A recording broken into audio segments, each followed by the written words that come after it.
12:52 p.m. Wright and Cole offices. So how do you think the trial went this morning? How do you think it went? They gotta be crazy in there. I wonder if that killed our chances. Yeah, I guess it did get out of hand. Mr. Kudo said someone did nothing to help us. Plus, we don't even know the identity of the waitress who laced the coffee. All we know is that an old Mr. Kudo saw the apron straps in the apron. Or what? And that the victim was wearing an earpiece when his eardrum was ruptured.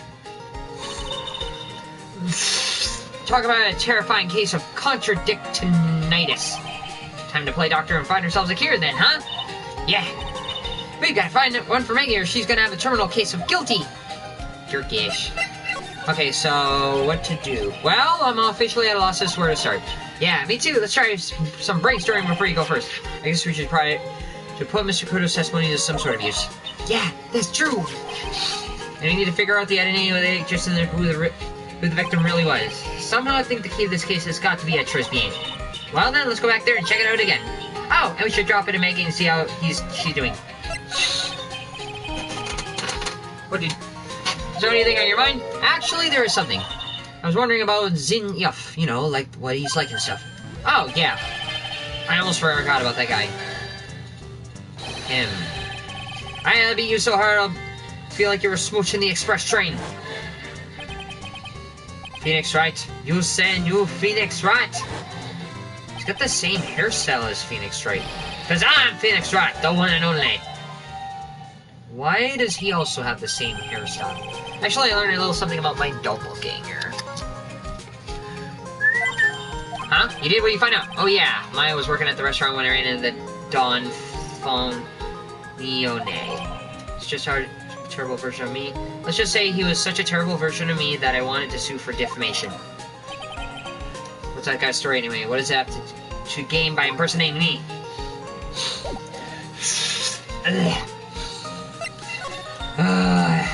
Okay, what do we find here? What do we not find there? Police station, criminals affairs department. Looks like Gumshoe's not here. Never mind that. What's going on? You think? Everyone seems to be on edge. What are you doing? Calling the officers for a briefing. Quick! Can you shut down the station server? Chief, quit playing on the internet. On my email, pen pal, lead Asian princess. Save it for later. I'm turning it off now. No! Lead Asian princess! Everyone's keeping busy in here. Keeping busy, more like panicking if you ask me. Something's going on. Something big. What big? This must be the chief of the detectives. He looks like lost now that his power computer has been shut. Cut. Oh, I guess we'll just have to write her a real letter and send an email. Alternatively, you could write up some reports. Just a suggestion. How are you? I'm okay. How was the show last night? Wow, what an awesome job. Maybe I should send in my resume and become chief. You. That must be one of the detectives. He's mumbling something to himself.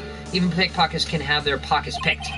That's a keeper. Better go with something that doesn't sound too much like slogan. A slogan for a crime prevention campaign. But I'm not sure he knows what kind of crime he's trying to prevent. Theft or larceny. Okay, this.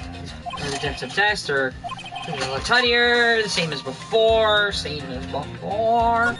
Same as before. Same as before. Yeah. Okay, so not much here. Hold on. January 7th, detention center visitors room. I guess Maggie's still in questioning. But we got a lot of question answer too. Maggie! Maggie! Keep it down, Maya. This isn't a playground, you know. Okay. Nothing here. Nothing here. Something here? Maybe here? I don't know here. Frisbee. Empty, as usual. Yeah, and it's lunchtime too. That's it. Come on, come on, come on, come on. Hey, that sounds like... Now just call an 8, pal. Come on, I know you can. He's getting really worked up about something. No! That's the wrong number! Ah, looks like an 8 would have only netted me $5 anyways. What a ripoff. What's the problem, Detective Gumshoe? Huh? Oh, it's you. I was just listening to the radio, pal. To the radio? Hey, Detective Gumshoe is having lunch here. He is, and he's having the twins he said. What can I say? Okay, why the hell would you say call an 8? And then talk about mun-muns. So, I should talk to you about today's trial. This is a nightmare. How am I supposed to look Maggie in the eye now, pal? You really drove her into the corner, you know? You always blow part of my testimony. Why of all days you do today? Sorry, there weren't any holes in it for once. Yeah, what happened? Usually testimonies are like Swiss cheese. Swiss cheese? What are you referring to? Crumbly like H Parmesan? This case has already been ruled on. There wouldn't be any holes left to find. So, did Maggie say anything to you? About me, I mean? Well, how did she put it again? I can't believe Detective Gumshoe. I hate him, sir. I mean, I don't ever want to see him again. Something like that. Wah! Please, Detective Gumshoe. I didn't mean... Why? Why is this happening? He's banging his head against the wall, Nick. Oh, man. Poor Gumshoe. Lunch special. So, do you like the twin tea set? I never paid that much money for lunch before. I was so nervous my hands were shaking. So, how did it taste? Well, for 20 bucks, I guess. I don't know how to describe it. It was delicate. Delicate? I mean, you liked it? It didn't taste bad to you? What's the matter with him? Looks like he's thinking. That's it! I've been trying to think of the right word to describe the taste. And I just realized, it's bad! That's it! It tasted bad! It's kind of hard to admit it to yourself when you pay 20 bucks for it, you know? Maybe you should have found out about the price after he had finished eating. Hey, Nick, maybe that's why Garnetzx came here. Maybe you heard about the super fierce twin tea set. If by fierce you mean fearsome, speaking of Garnetzx, that reminds me, we still hardly know anything about the guy.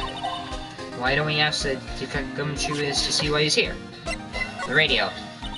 So what were you all excited about earlier? Huh? That's right, you said you were listening to the radio or something. Oh, that was nothing, I wasn't excited.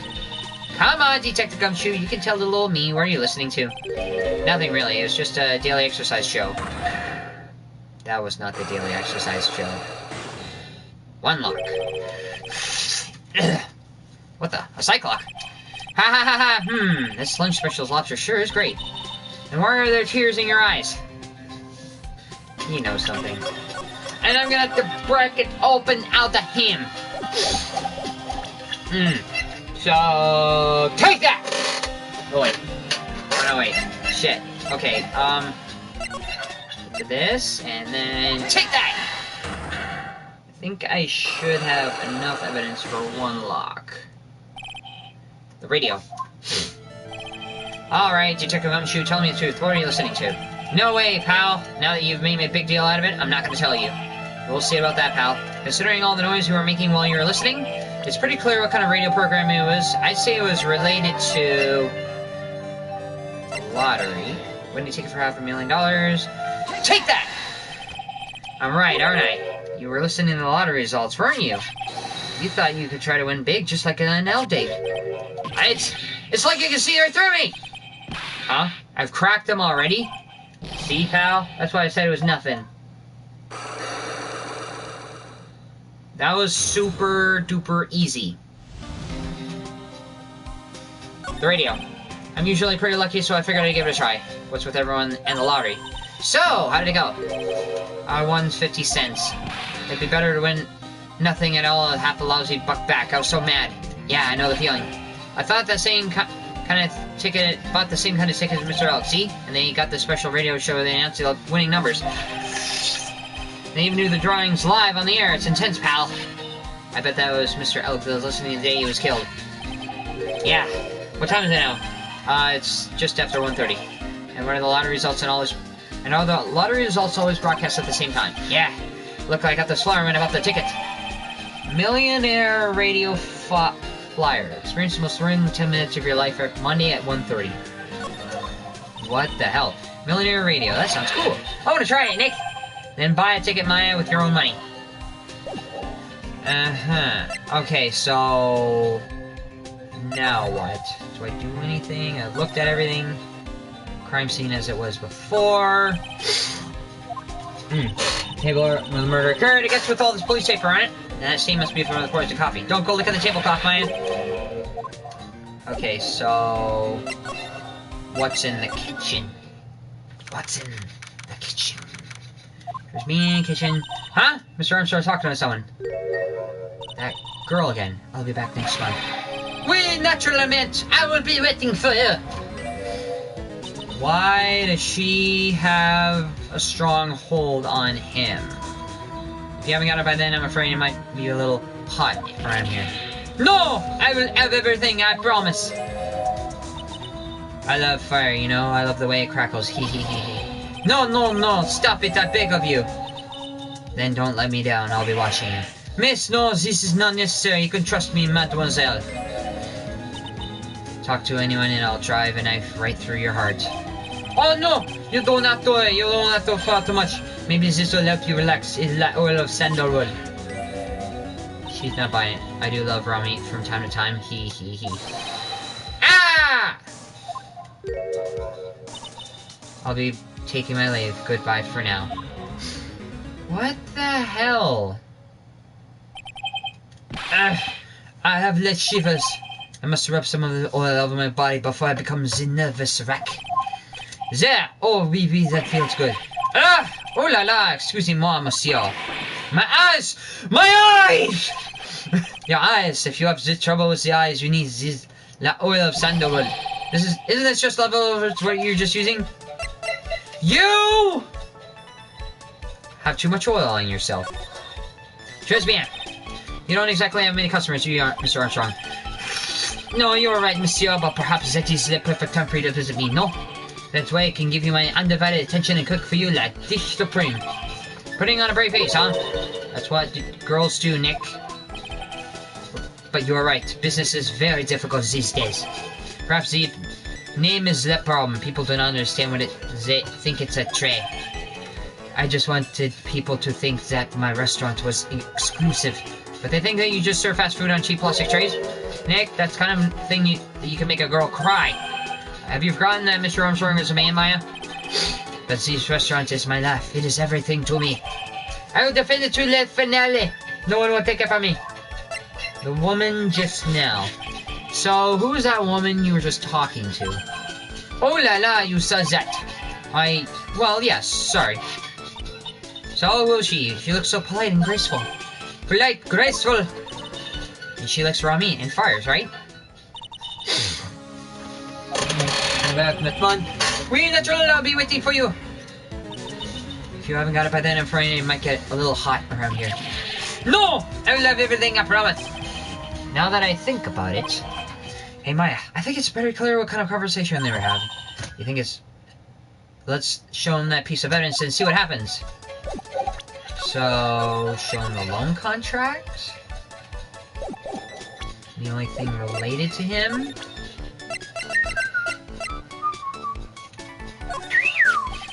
So long as the paper exists, I am but a delightful angel with the broken wings. An angel, huh? Doesn't bode well when you think about it. They kept harassing me month after month. At the end, I had to give in. I agreed to help them. Help them? With what? Mas, bien sûr, if you did not owe them that money, I would have refused. But my hands were tied. Please, what do you agree to help them with? No, I cannot say. If I tell that woman, she will slice me up and eat me with this salad garnish. Ew, I hope she didn't mean that you'll literally be sliced up and served with garnish. I'm going to guess that woman has something to do with your loan contract, am I right? Ah! Please, Mr. Armstrong, tell us about that woman.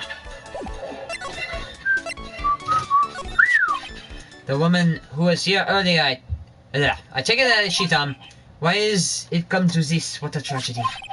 Suddenly I feel myself so deep in the debt is a sign of the bad, bad world we live in, huh?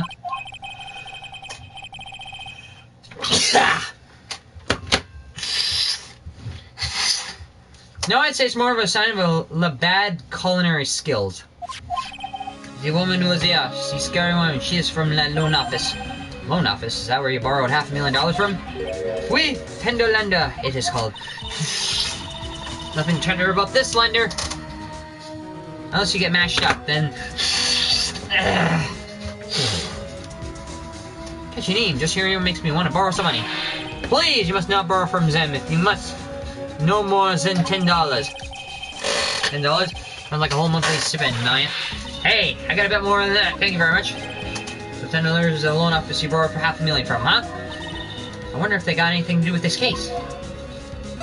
Tender lender. I am a weak woman. When I am upset, I have to buy something nice to cheer me up. Thanks to him loaning me money, I have to pay back $500,000 now. I'm like a slave. I have to do everything that he tells me. Who is he? Letigia. The tiger? Oui, he is the manager of the Tenderlander, a terrifying man. The big city mobster. When he shouts at me, my knees are trembling, and his voice is ringing in my ears for 3 days. As soon as I hear noise at the battered old scooter rise, I start to cry. A big city mobster rides a battered old scooter. Does this guy resemble me by any chance? Oh, no. This man is a presence, a most formidable personality. Although he does have less spiky hair, just like you. There's a resemblance there, I suppose. Sounds like this loan office is worth checking out after all. If you want to visit the Tenderlander, it is just beyond Vitamin Square. Hey, Nick. If you need money, I can loan you some as long as it's less than $3. Thanks for the offer. Just beyond Vitamin Square, huh? Alright. Time to figure out what's what and the where and the why wet. Whoa. Uh-oh. He's here. I don't see any sign of Mr. Kudo, do you? Maybe he went to buy another ton of birdseeds. I was kind of hoping he would be here anyways, at least not for now. Besides, any more seeds today and I'm liable to turn into a real phoenix. There's that scooter. Hey, check it out! I wouldn't get too close to that if I were you, otherwise you might be in for a shock. My phony must be lurking someplace nearby. Just imagine a tiger loose in the city. Meanwhile, the real phoenix is like an abandoned chick, lost in a vast urban jungle. Huh? Don't worry, someday you'll grow up and become a ferocious tiger. Don't lose hope! Why is she trying to pep talk me into becoming my phony? Does everybody want me to be the worst myself? Tenderlander! What the hell is this? Win through compromise. What the hell? This place gives off a really strange vibe, doesn't it? Looks like the tiger isn't in his lair, and that is a very good thing. Welcome, gulp. Talk about a creepy voice that makes your soul want to shrivel up and die. You're here to discuss a loan? No, not exactly. The manager is away at the moment. Wait quietly, please. There you are. She's gone, just like that. I guess we'll have to come back another time. But this is a perfect opportunity, Nick. This place reeks of suspicion. Come on, let's take a look around, okay? You think it'd be okay? Of course! No one will ever... Coffee? Ah! I'll leave it here quiet for you to enjoy quietly. Yes, thank you. Do not touch the desk, please. Note to self. Touch the desk. Nick! Let's get out of here! Now if she wants to get out of here, I will touch the desk immediately. That's one impressive desk on one impressive rug. It's solid gold, Nick! Gold! Just look at the shine! Only real gold shines like that! Would you really want a shiny desk, though? I don't know, but let's see what it's... Solid gold desk. Wow, it's completely dazzling! Because it's completely dazzling. I can see up my nose in the reflection. It's gotta be really distracting. So the desk is impractical. No surprises there. Stereo? There's a CD player on the desk, but the desk is so loud it's wondering if you can hear it. The lid is open. I wonder what kind of music that tiger's into. Have you finished the coffee? Ah! Yes, thanks, it was lovely. So, you drank it all. Hee hee hee. Gulp. If you touch anything else that doesn't belong to you, there's always another drip. There's always another cup. That coffee. It was laced with something, I'm sure of it. Nick, my stomach! It's killing me! Oh wait, maybe it was just the burger I ate for breakfast. I sure hope so. We better take a look at that CD while we're still alive and still have the chance. What the? What, it's not Rocco soundtrack, is it? Claw of the Tiger? Claw of the Tiger. It's a demo CD. The artist's name has been handwritten on the disc in pen. MC Bomber. What? This is supposed to be the CD Maggie told us about. This is new. I bet it's heavy metal. No way. That one will make us drink more coffee we do. MC Bomber added, found a 10-layer sample disc with the name. Okay, this piece of paper up here. Let's see, the round doll, I think of Dodorma. Dodorma doll. It's a Dodorma doll. How do I know? Because I have one right here. Camera is it the left one. And I also have a Maneki Neko. Right here. I figure I'm reading a book or two and more cultures in case you're wondering. You mean you aren't making stuff up for a change? Heh. I bet you also didn't know I'm right for myself. Go on, Nick, give him a good shove. Only if I feel like dying. Now, this yellow thing is a Japanese chess piece. I think it's a king. Now that I'm expert or anything, I'm more of a reversey person now. Assuming she knows what she's talking about, these aren't exactly your typical mobster wannabe items. They're not trophies, are they? Oh. Hey, there's a piece of paper sticking out from under. What is it? A repair bill? Looks like he did some repair work on his car. Does he even have one? $15,000 to replace a bumper and a light? That's insane! The car's registered to Cadaverini's. Huh? So it's not even Tiger's car? Why would someone else's repair bill be in Tiger's office? Huh. Why would that be there indeed? All these! Hey, look at this Parisian style coat. It's so chic. Look more like a pimp coat to me. I guess I haven't got an eye for fashion. Hey, look at this! The suit is the same color as the one you wear, Nick. Same color as my suit. Ah! Keep your voice down, Maya. Nick, you gotta take some cake. Ah! I'll just leave it here for you. Yeah, sure. Thanks. Just wait here quietly, other way. Sure! Do you hear that, Nick? Wait quietly, she said. Yeah, sure. I have my eye on you, only so I can take care of you. Understand? I understand. Kill me if you must. I'm so scared, Nick. So, what are you getting excited about before? Look, on the lapel of the suit. That's an attorney's badge. It looks like it's made out of cardboard. Is that Tiger a lawyer? No way, look at this thing. It's made of paper. Made of cardboard and painted to look authentic. It's a frickin' fake attorney's badge. For some reason, your badge looks really cheap to me, Nick. Why doesn't anyone recognize an obviously fake badge when they see one? This trash on the floor. Oh no, someone's dropped the ashtray on the floor. That's going to be a nightmare to clean up. Yeah, it's all over the rug and everything. I accidentally knocked over a really big space heater once, cleaning up this much pain. It's one of those super antiques where you have to burn a ton of charcoal. How did she manage to knock over one of those over? Aren't they supposed to be super heavy? Oh, hey, there's a book of matches here. Matches, huh? Plus just don't give these much. Hey, wait a second. What is it? Look what it says on the cover. It says Trilogy.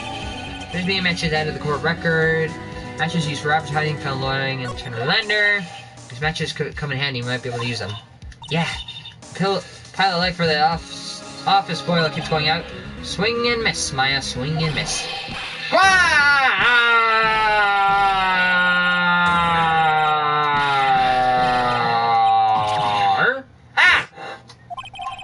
Come on from under the desk, Maya.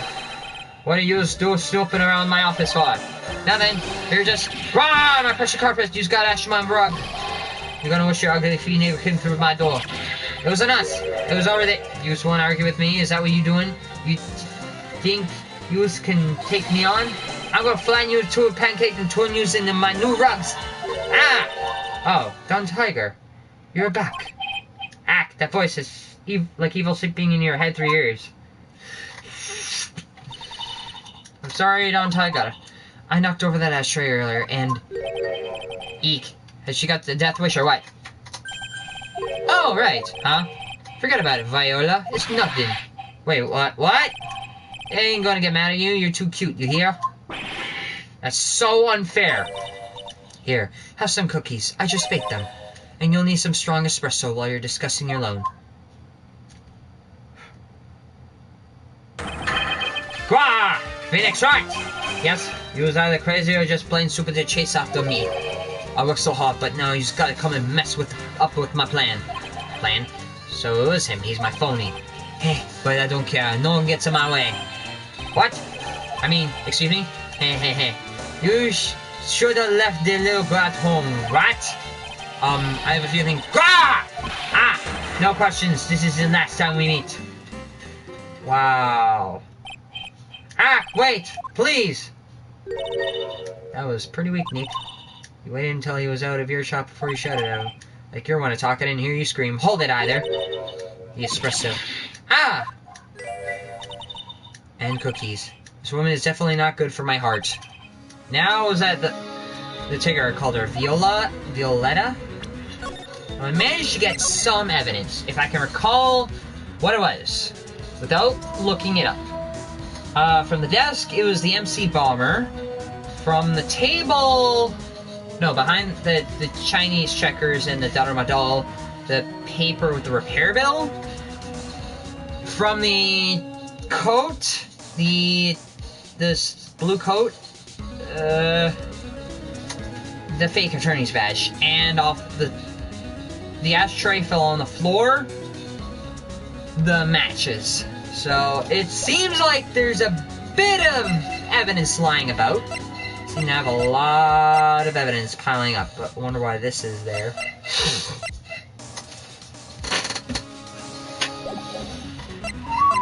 You, tender lender.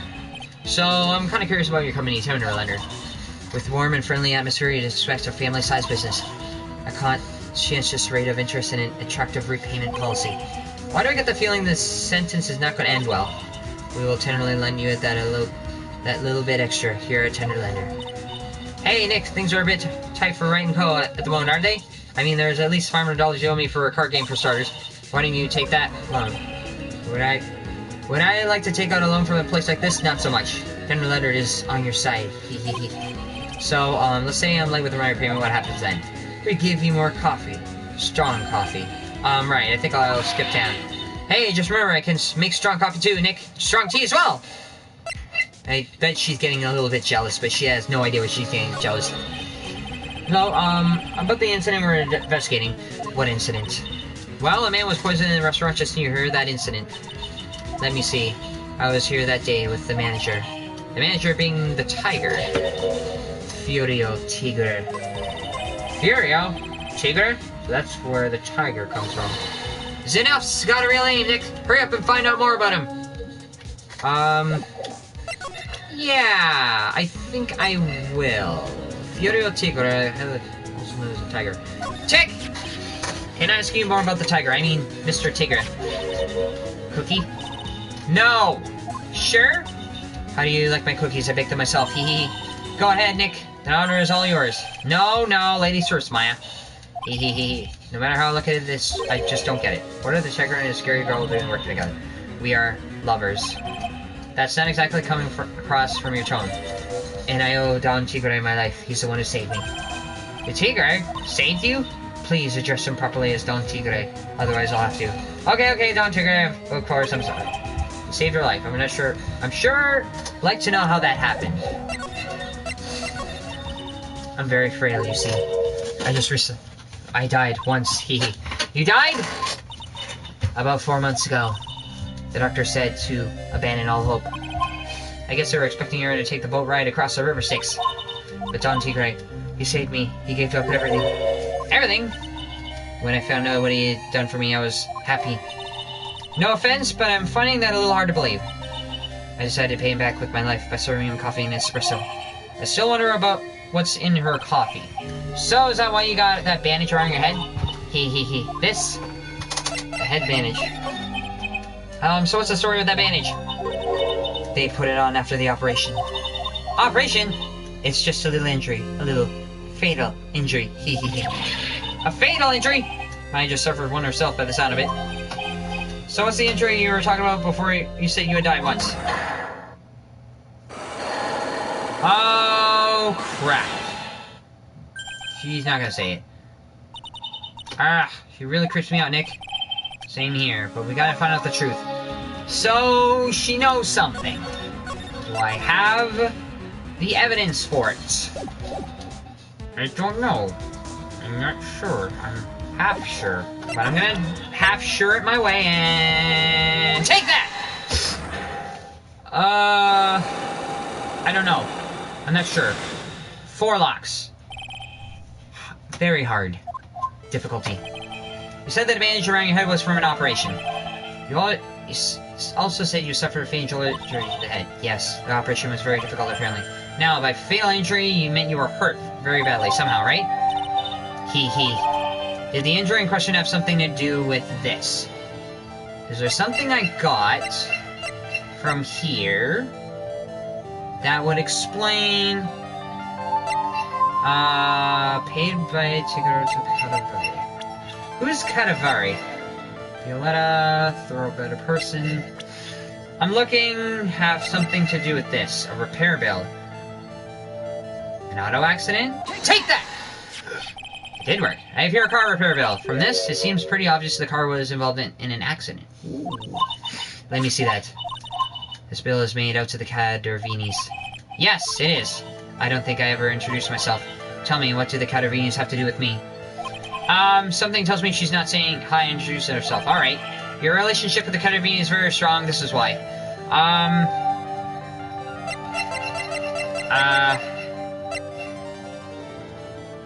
Possibly part of the staff.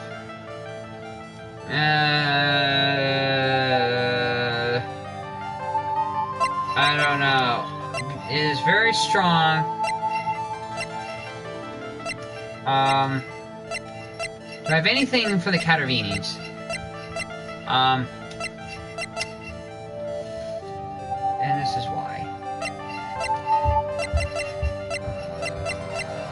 I don't know. I don't know. I'm pulling out. I don't think I have enough evidence yet. I should investigate and gather more clues. I need to find more about her later. And I'll come back later. Oh, there he is. Or that, no, that's a scooter, but I think he's close. There he is. And old CD's back feeding the pigeon again. There! Take this! And this! And get out of my park! Like I thought, he's really mad. Come on, Maya. Just keep your head down and sneak away while you still can. What? Why? Hello, old man. What are you doing, Maya? Huh? Ka! Hey, he just turned his back on us. I'm not that surprised. I bet he can really hurt his pride in the court. I bet I really hurt his pride in court this morning. Hey, Mr. Kudo. Pigeon. Ka. Look, we need to talk to you. Alright? Out with the demons! I'm in with good fortune. Ow, seeds. Shell splinters, painful. I always knew you were a demon, Maya. You look like you have some sort of cold there. Today's trial.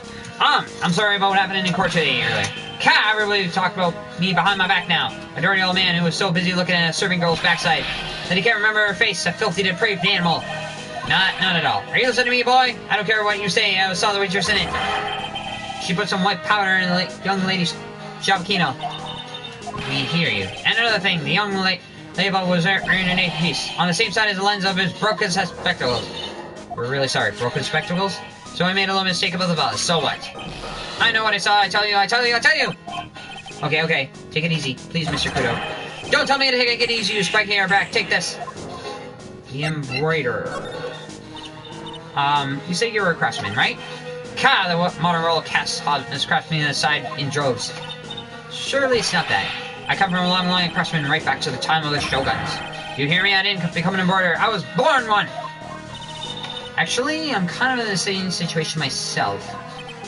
I wanted to stick my finger out that dribbling old judge's nose and scream right down his ear hole, OBJECTION! Oh, so you wanted to become a lawyer when you were young? I don't think that's quite it, Maya. I think he was just in a bad mood, that's all. I got a tsunami of frustration inside and it's ready to burst out. If we let him start rambling, we'll never shut it up. Cut in... Suck it up. Guess I better let him talk. So, there's not much call for a craftsman these days, then. Of course not, you idiot. I'm all good. I'm good for nowadays is running errands. Run errands? Everyone takes advantage of the elderly. Buy some bread, Gramps. Take that off for a walk, Granddad. Feed the pigeons, old man. What am I, some sort of 2-bit community handyman? Oh, well. Buy some bread. Now that I can understand. But what's the point of feeding some seedy pigeons? Why don't people just say me and get lost? That's what you're trying to say. Oh, yes. It's just an inconvenience, you see. At home at that restaurant, I just get in the way, don't I? I'm sure you don't. Wait a minute. Did he just say at home at that restaurant? Hold up. By restaurant, are you talking about Frisbee? Did you get asked to run an errand there, too? Yes, I did. The very day that young Brad was poisoned. What? The errand. So on the day of the incident, what were you asked to do? Glad you asked, boy, because I'll tell you what I was asked to do. All of a sudden, the young lad slumped over in his table. The servant girl collapsed. And I broke the vase. It all happened so fast. And I broke the vase, but you didn't. So I had a bit of a daze. Then the owner shouted over at me. Excusez-moi, you. Call the police. Call them yourself. I should have said back, but I didn't think it at that time. So you did end up calling the police. Like I said, I was been a bit of a daze. You could call them up on your cell phone. God, do I look like I have one of those newfangled thingamajigs? I went looking for a payphone, of course. You went out looking for one? I couldn't find one right away. You know, wandered around 5 minutes or so. 5 minutes? So, for 5 minutes after the incident happened... Yes, sir, the owner was at Trilogy on his own. Why didn't you mention this to the court in the morning? Well, I would have if you'd given me a chance. By all, you bullied me out of the courtroom! Sorry, thank you, Mr. Coda. You certainly earn your kudos for today. Wait a minute! If that's the case, there's more I've got to say. Oh, yes, I remember something else. Bailiff, escort the witness out of the courtroom. Because everybody lost patience. It's not my fault. You're the ones to blame. Could have at least told us before we got to court. Is it really that important that Mr. Coda was the one who called the police? What's more important is the unaccounted time before the police arrived. The victim was dead, and Maggie was unconscious. Which leaves the woman, I mean, that man, alone in the restaurant.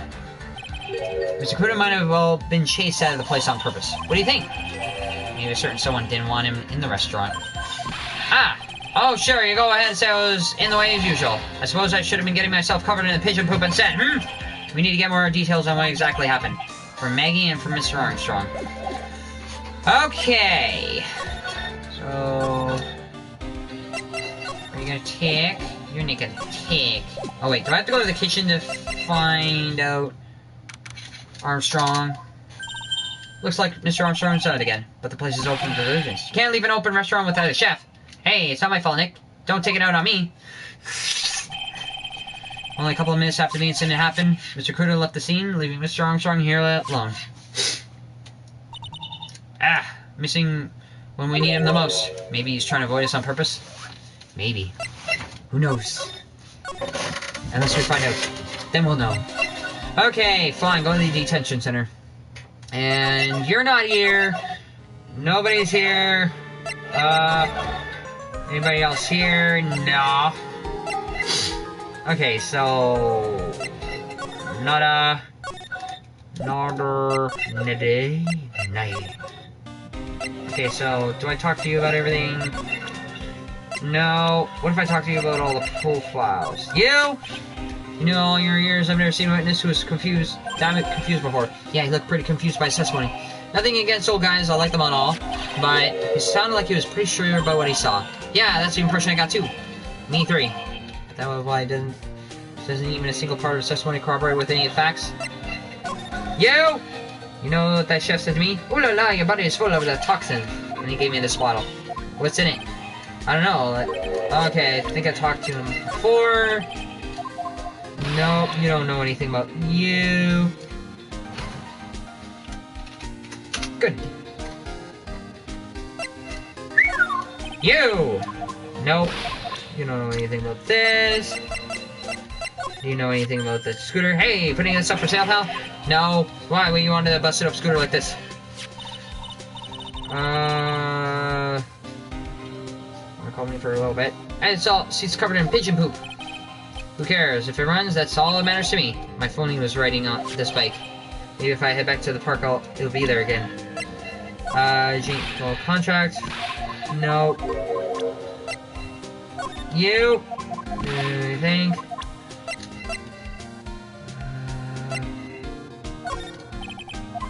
Nope. You don't know. Never know. Nope. No. Oh. Okay, you only one-way ticket to happiness. Glenn died because of the ticket. Yeah, but it's still a one-way ticket to happiness, pal. And Maggie was found guilty of murder because of it too. Looks like anything about Maggie's innocent conversation stopped her. Yeah, he's got a real soft spot for her. It obviously hurts when you hit it. Okay, that's the apron Maggie was wearing. Yeah, it smells like her too. You mean this Maggie smells like ketchup? Nope. Potassium cyanide. Okay, this. Never found anything in the bag. Okay, so, just getting radio flyer. Apparently everyone's listening to the show now. Because everyone wants money. They say the victim, Garnetzx, was really into gambling. Yep, can't be gambling, I love it. I won $500 last night playing cards with Nick. Huh? You're playing for money? Of course, so you better pay up. You're a smart one. Wait for the cops to present before asking for cash. Nope. Nope. Paper badge.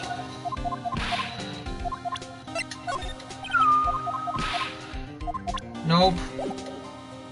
Okay, I'm trying to think. There's not much I can go on. Is there? Except for, what's her name? Do I even have enough evidence for that?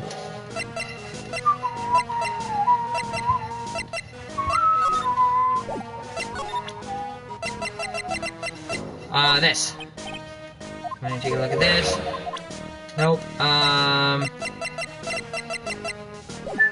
So I have to actually unlock it. Shit! I need the walkthrough. I'm going to shower now. Okay, fine. Trials and tribulations. Walkthrough.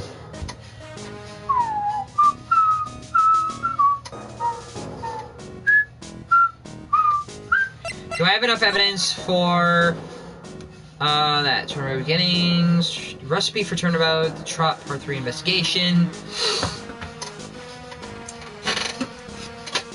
Okay, so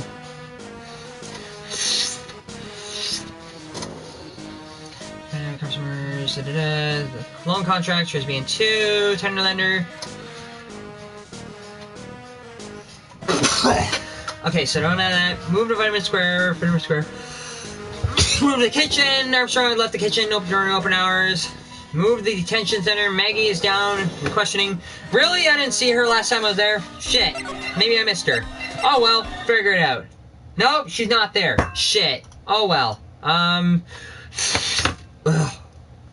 Talked to Armstrong, the woman just now. I already talked to him about that. Oh wait, what? Present Garnetzx's profile. Oh! Okay, so I was missing something. You!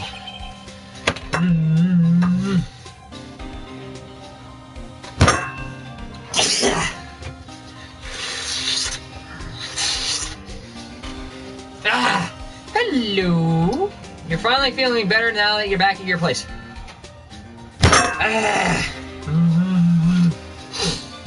Why? This guy was a real programming genius.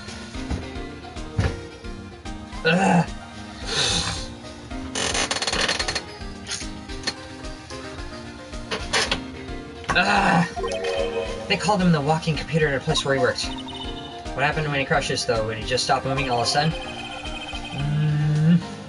He wasn't literally a computer, Maya. Anyway, there's nothing between Maggie and the victim. Yeah, that's what we found out yesterday. Hey, Detective Gumshoe, do you have any information a bit more fun? Fun, so you have to pay a visit to where Mr. Garnetzx worked. You might as well. His workplace, where's that? A computer firm called Blue Screens Inc. or something like that. Sounds like a real steel company, and this could be fun, Nick. Let's go. Computers aren't really my thing, Maya. We'll be fine. I know all that high-tech stuff. I wonder about that. It's just around the corner from this point. You should take a look. Computer firm called Blue Screens Inc. I'm gonna head back to the precinct now.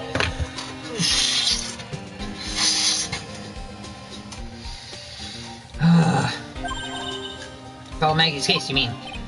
No, that's pretty much wrapped up now. There's another big case going on at the moment, so she's been pushed aside. Heard the snee! Oh, I'll see you later. Bye. So I finally got that fixed. I can go see Maggie in a bit. Or you're gonna come back. You better get going, Detective, or you'll be late. Actually, I kinda got a big favor to ask. A big one. A favor? Yeah, it's for Maggie, actually. I was kinda hoping you'd give this to her for me. Is that hot dogs and rice? That's hot dogs and rice. I never thought that day would come to be present your lover with hot dogs and rice. It's a lunchbox. I got up early so I could make it. It's been a real worry for her. She looked like she lost a bit of weight. Detective Gumshoe. How many weenies are in there? There's not a person on earth who could down this much meat. You think? I love weenies. I can't get enough of their tender juiciness. Juicy wieners. I'm sorry, juicy wiener, but your wiener is not juicy enough. So you'll give it to her? It took me ages to make, so please say you will. I can't exactly say no, can I? Generally, handmade lunchbox filled the stomach with love and plenty of weenies. It's almost like eating a bag of dicks. Maybe I'll eat it myself if I get hungry. Can I call you one more time before you need... Can you call me one more time before you sleep? Why? Don't forget, okay? I'm counting you to get that to Maggie. How much shit do I have to go? He's finally gone!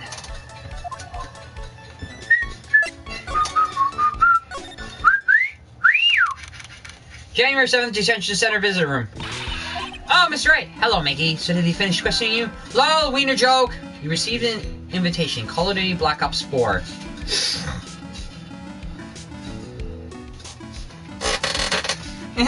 Wiener joke. Wasn't it unbelievable in court today, sir? I'm gonna stay up all night and blog about everything that happened. Today, I went to jail. It was almost second-degree murder. And then I got convicted for several years, and for some odd reason, they still let me keep my cell phone in jail. Were you scared? It was pretty much touch and go in there. You aren't excited that I'm here? I am excited.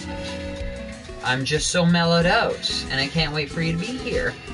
Yeah, you totally nailed that old man. Well, he was all over the place with his testimony. He's not the only one. Huh? What do you mean? Everyone else's testimony don't match up either. Not with what I remember of the incident, anyway. Is it possible that she's one misremembering things? Contradictions. Maggie! But I am here.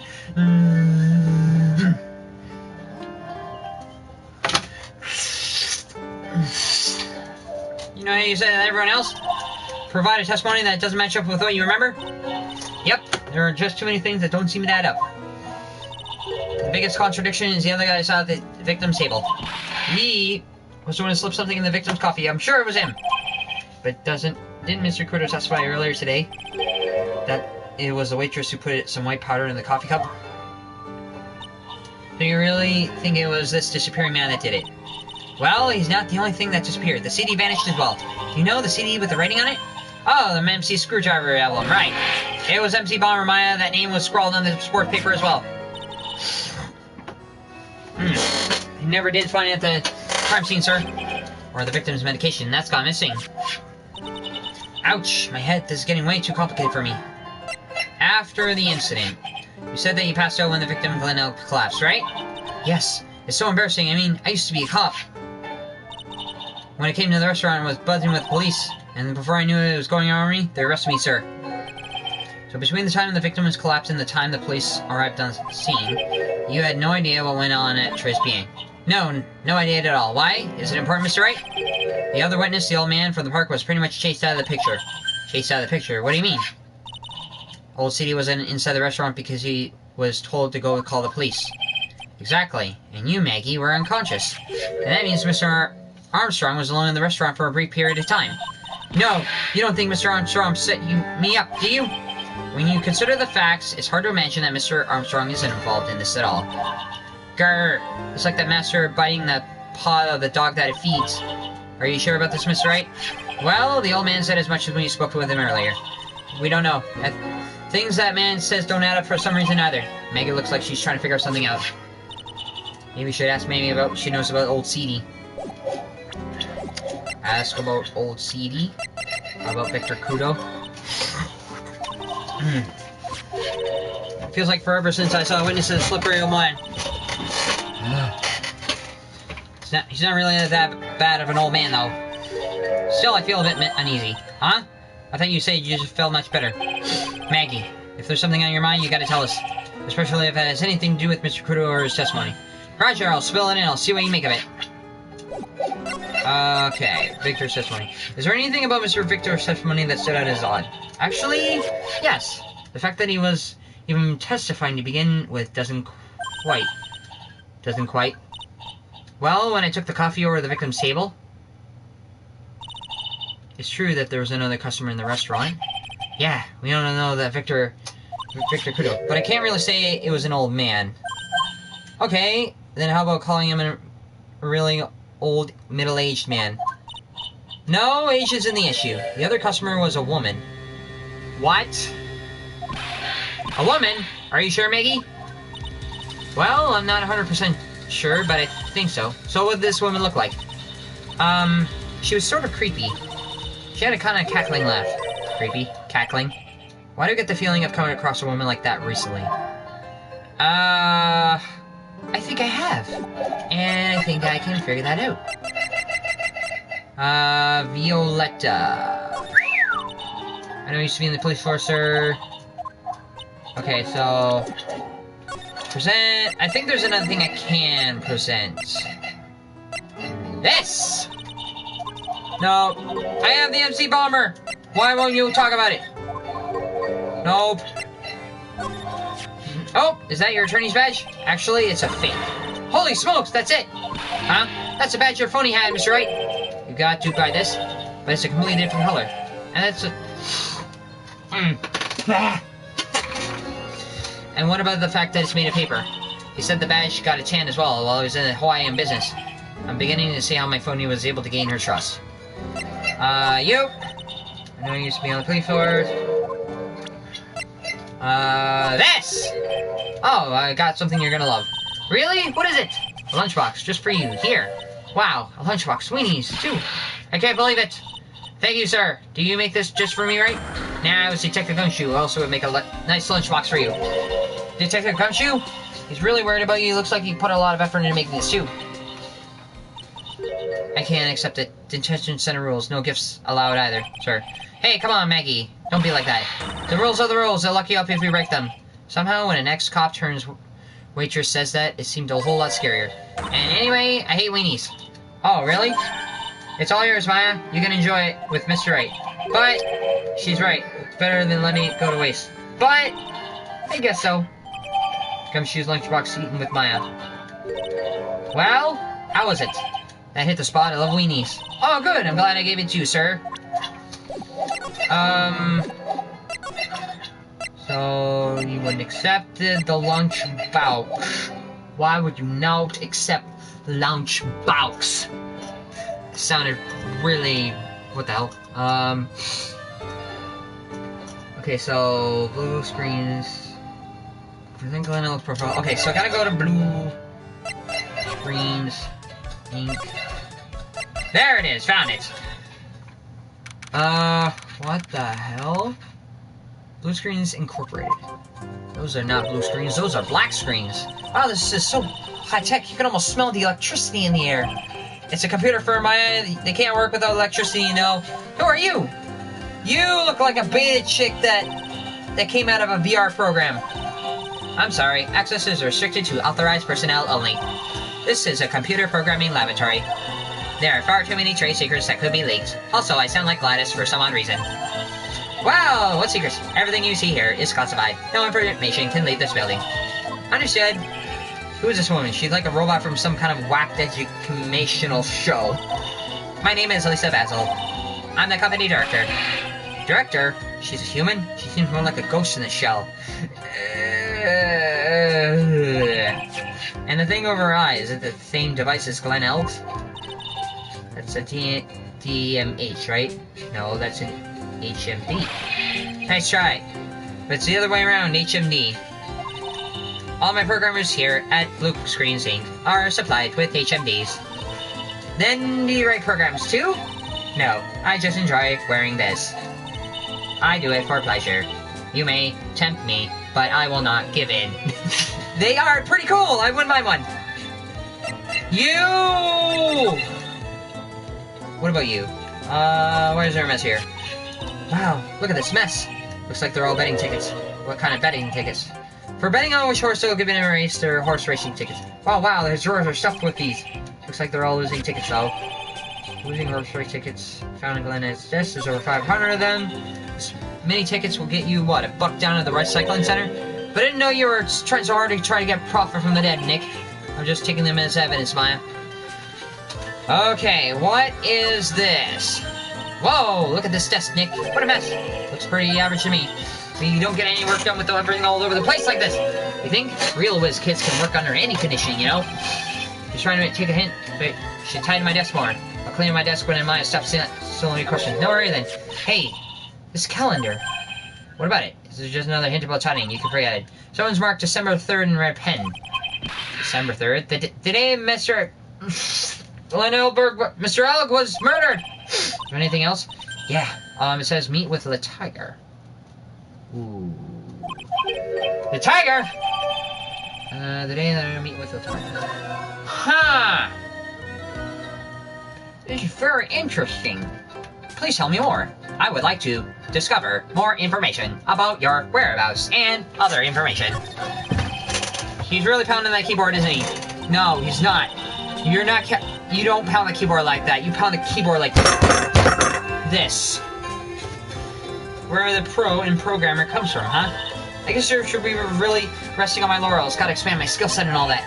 Yeah, that's a good idea. Maybe become an old CD's apprentice. And what about your spirit medium training?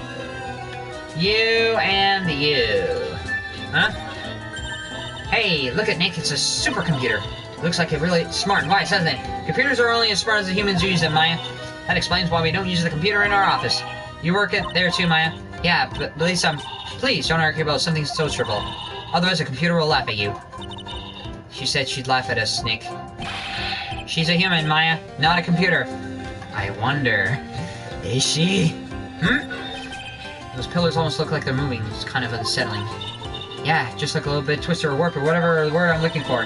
This office was designed in a futuristic feel in mind. Futuristic? Yes, we try to imagine what it would look like in the future when we designed it. It helps to soothe and calm the soul. On second thought, I agree with you, Nick. This place is really unsettling. Are they trying to go for the Star Trek look? They want to go for the Star Trek look, don't they? Blue Screens Inc. So, what exactly is this firm's business? I will try to simplify it so that you can understand.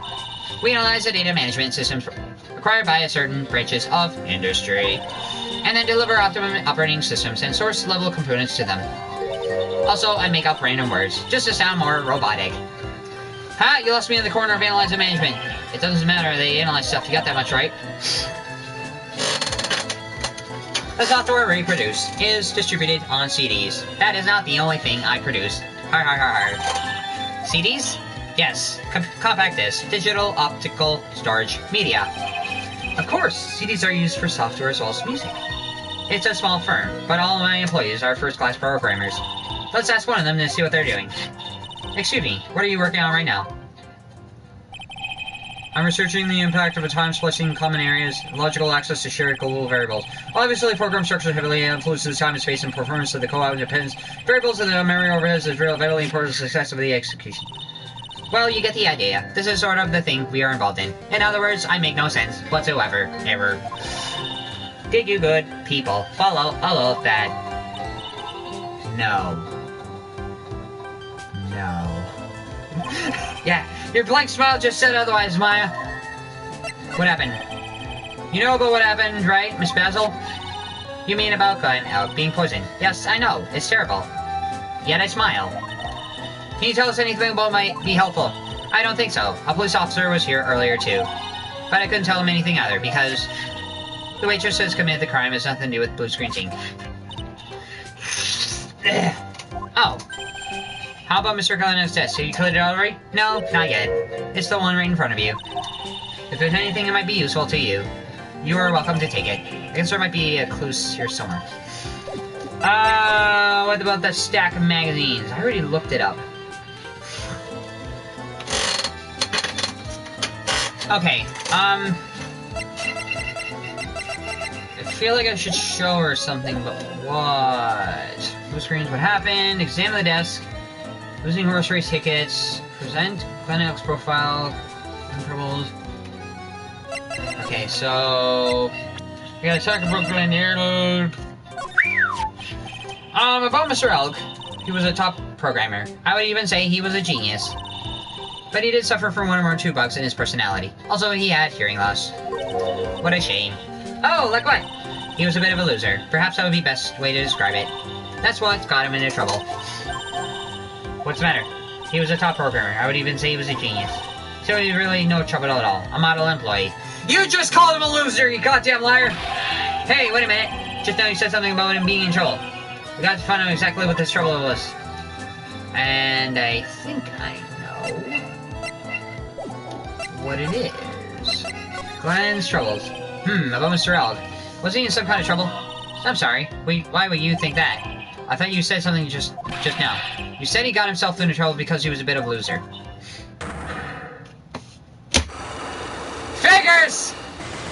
Figures! Figures!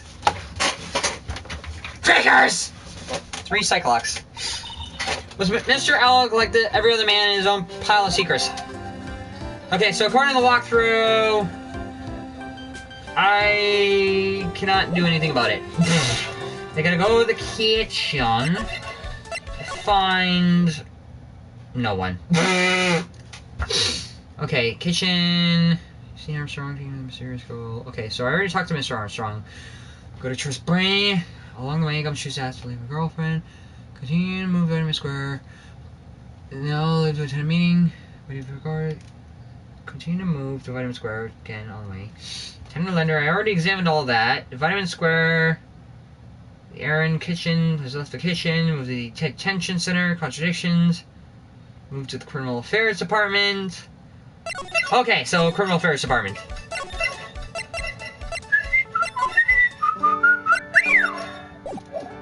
To the Criminal Affairs. January 7th, Police Station, Criminal Affairs Department. The main server just went up in smoke. Why the heck is the press conference set up anyway? The superintendent's here already. Yeah, and there's a problem with the internet too. I already told you to stop using computer, Chief. But I'm watching videos online. I'm catching up on my Asian soap operas. It's gonna have to wait, Chief. I'm throwing the switch. No! Just when some young guy was about to confess to his son's hot-to-trot girlfriend. Wow, this place is really buzzing. Something really must be going on. Something big, huh? What are you doing here, pal? Detective Gumshoe.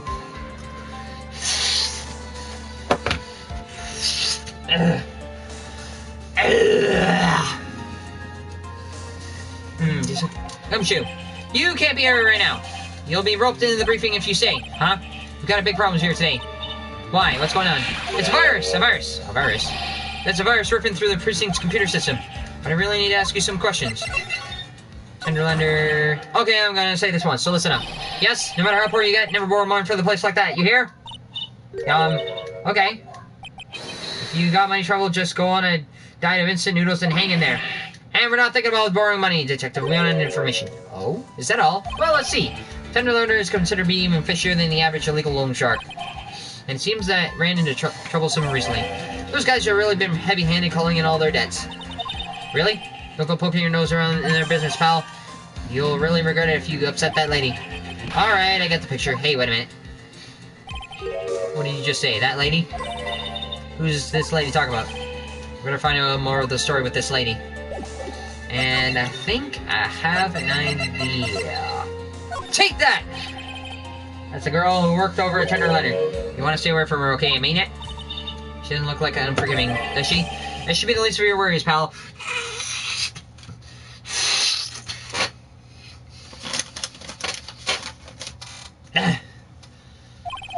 What's all this supposed to mean? That could be worse.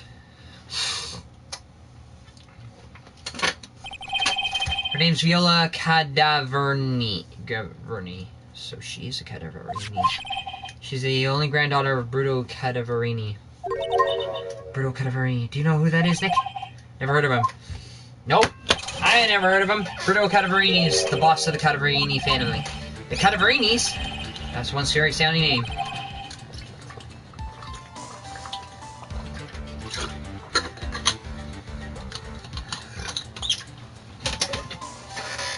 Way too powerful for the police.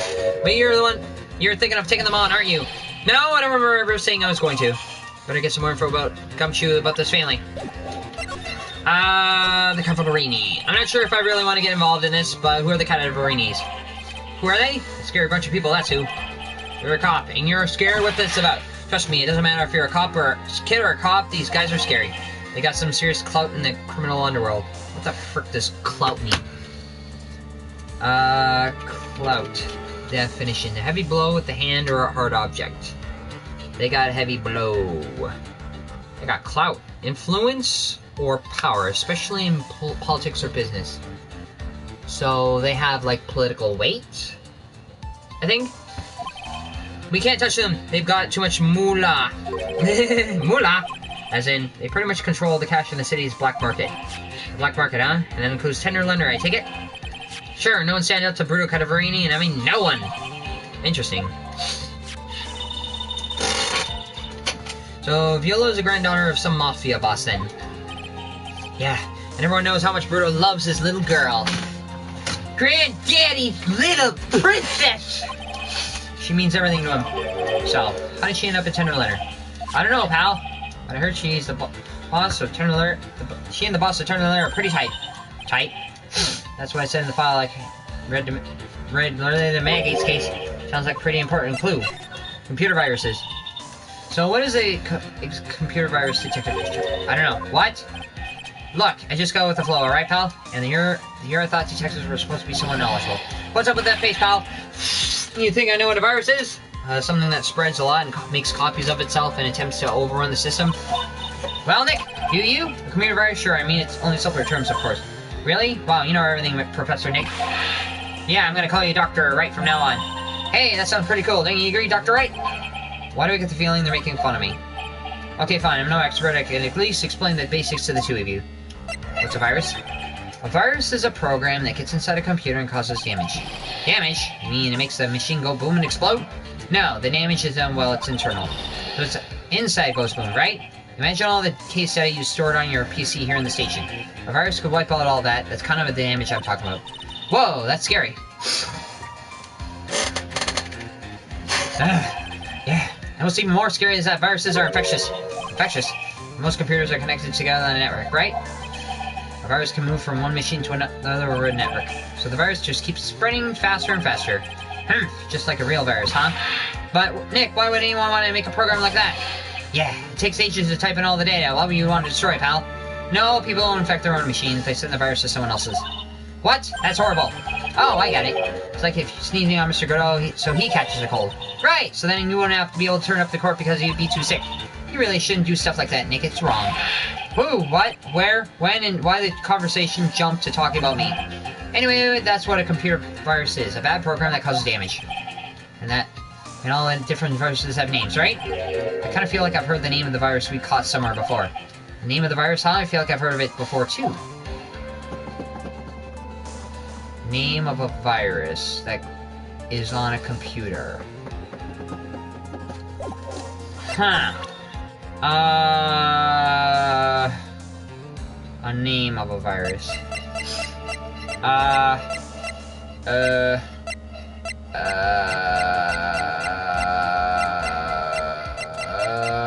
Anything related to computers?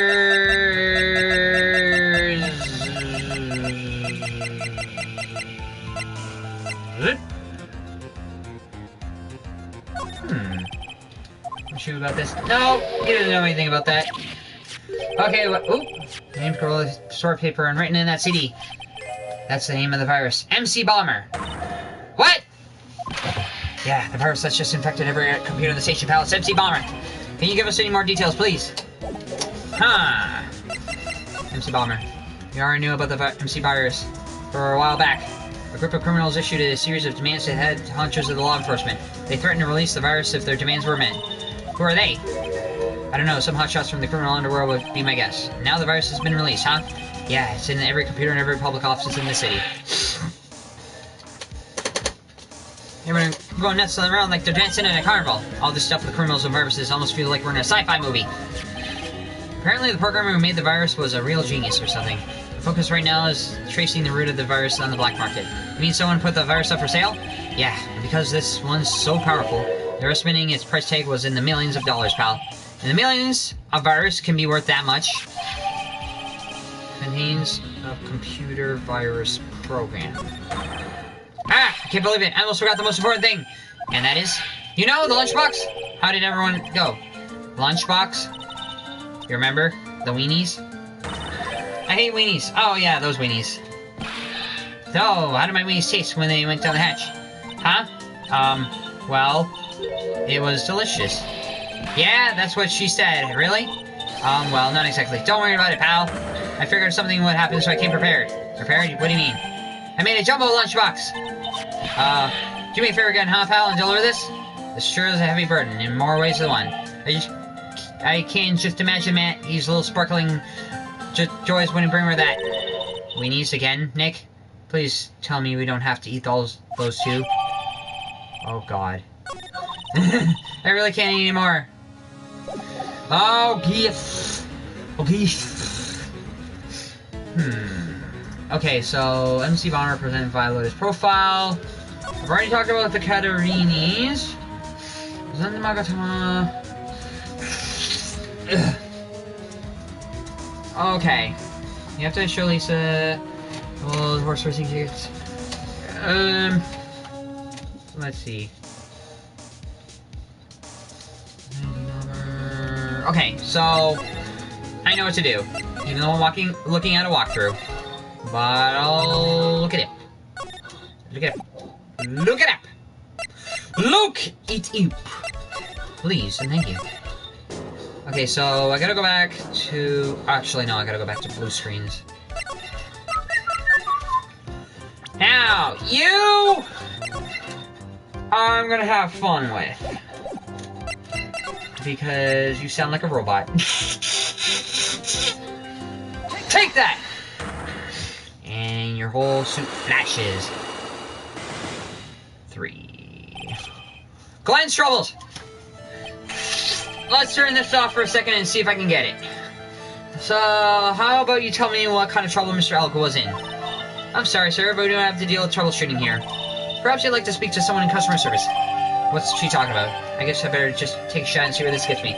Miss Basil, let me ask you something. Did Mr. Elk's trouble have something to do with this? All the horse race tickets on his desk. Take that! What is that? A bunch of horse racing tickets, all losing ones. With that many tickets, you could get $1 at the recycling center. You good people, are very, very bad. Cashing in on others' misfortunes is immoral.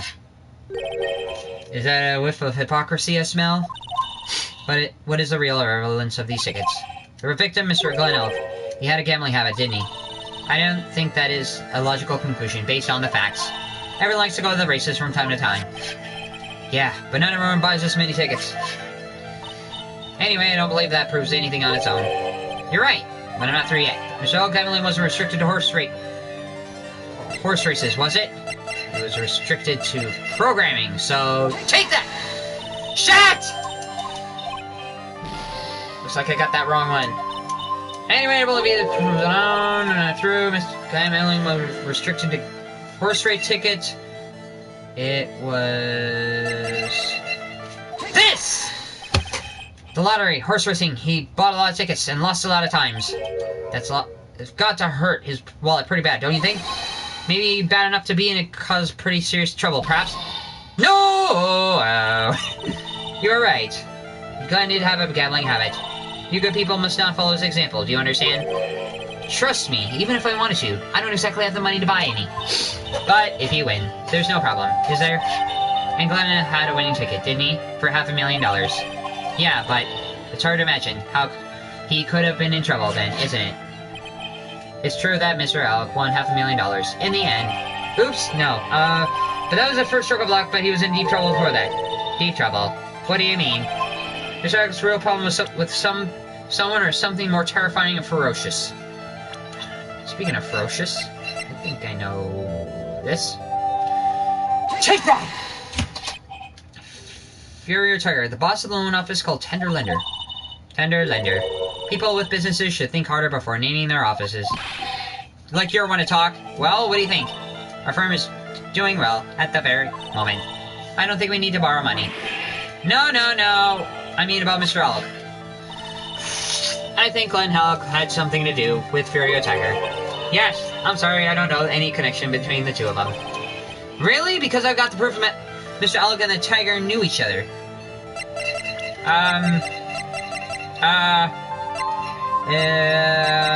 Here! Meet with the Tiger. Take that!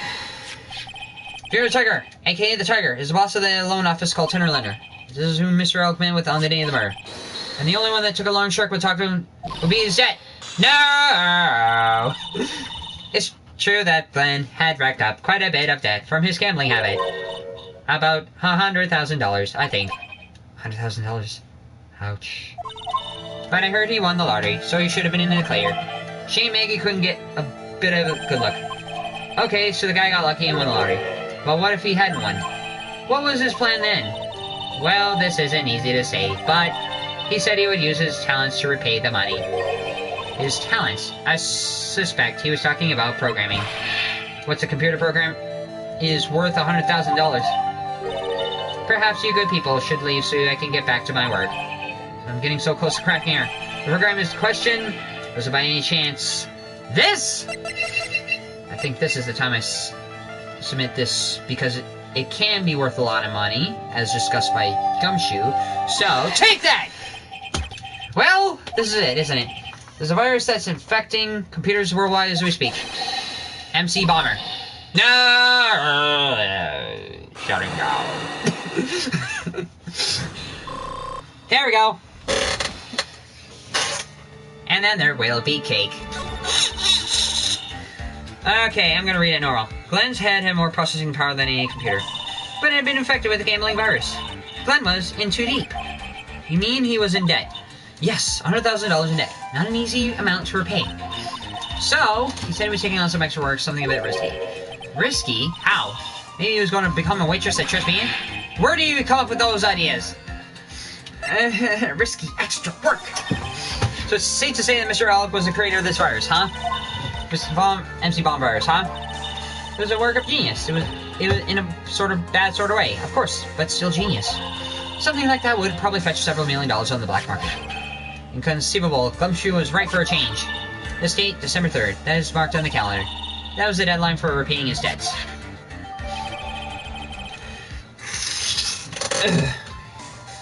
Made by Glen Oak, potentially worth millions of dollars. I guess we won't be needing these horse racing tickets anymore. Then I'll losing thrown back on the floor. Use the trash can, Nick! There are no trash cans on the floor. Okay, okay, walkthrough time. What was I supposed to do? Glenn's troubles, Rich gets to work, move to tender lender. Now it's time to... without the walkthrough. Go back to tender lender and break this witch's heart into several pieces! Because I can. I think. Okay, so... Oop, no. Get ready. 3, 2, 1...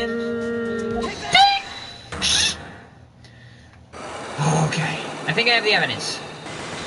I think I can do it. The head bandage. Okay, so just something to do with this. Skip that part and go through the repair bill. So take that. Relationship with the Catarini is very strong, and here's why. Because you are called Viola Catarini. So take that. I know exactly who you are, Viola Catarini. You sustained that injury in a traffic accident, didn't you? It happened about 4 months ago. I was driving in one of our family cars when someone pulled in front of me. What the hell? It was a motorbike, or something like that. I don't remember much. Anyway, I swerved to avoid it, but...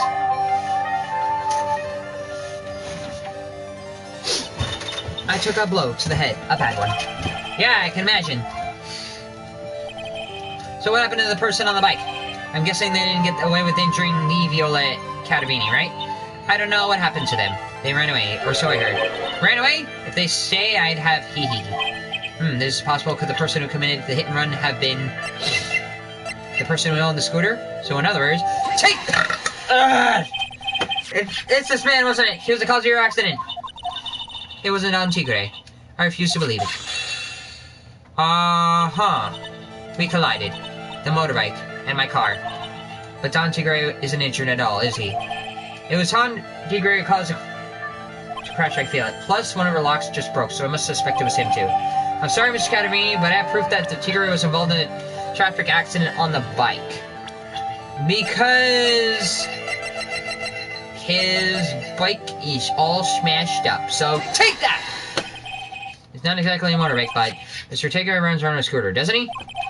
And you'll notice that the front wheel guard is badly damaged. Miss Cadavini, you know the truth, don't you? You do. This repair bill was paid by the Furio Tiger. The Cadavinis have known for ages who caused the accident, have they? It's possible, perhaps. Somewhere inside me. I know that it may be true. I knew it. But Don Tigre still saved my life. The operation was very complicated. It was very expensive. How much are we talking? Very, very expensive. She seems kind of hesitant to give me an exact figure. I should back off.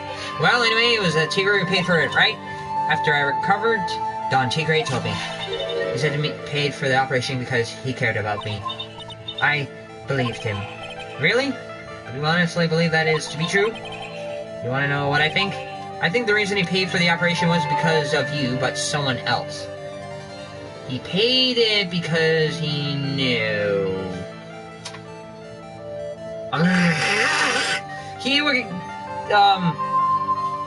He paid it because... Why? Because he had to? Why did he had to? He paid the... Oops! This dropped. He paid the bill because the... Okay, who was Viola Cadavini? The granddaughter of... him! Perhaps I should be saying this, but your grandfather, Bruto Cadavini, controls a bit of dubious cash, right? And you're his beloved pride and joy. Sure, I don't know exactly how much the operation costs. If you weren't the granddaughter of Mr. Cadavini, do you think Mr. Tigre would have paid the money? $1 million.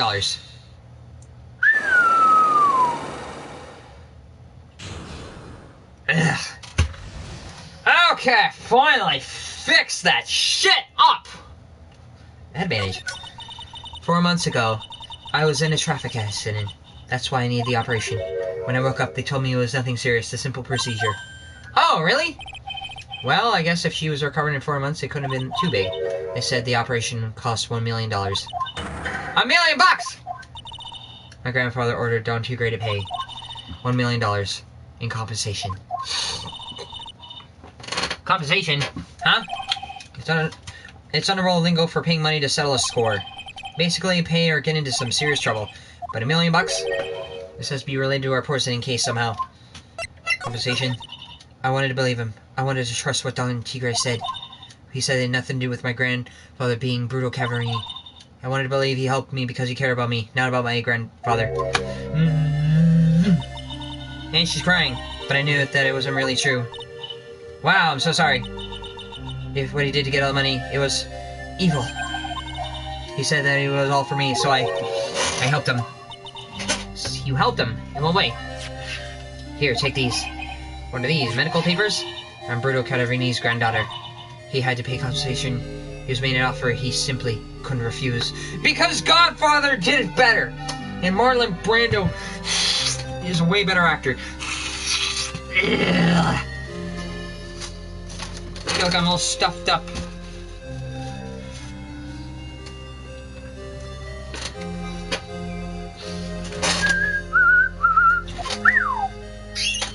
I'm crying my eyes out. Dear God,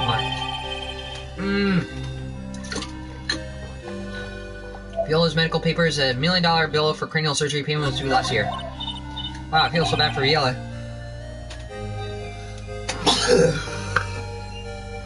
I do not want to sneeze and burp at the same time.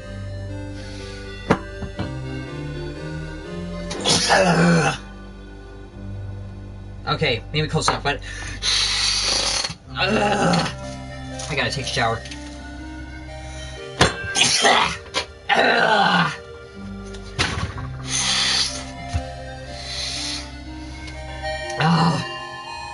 I need to shower.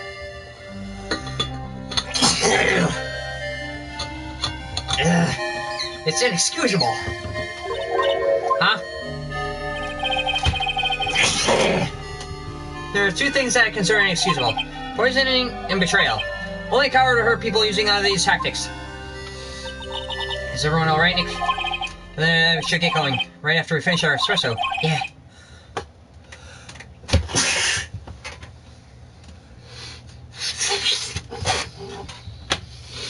Ugh. So I can get rid of this. Repair bill thrown in the trash.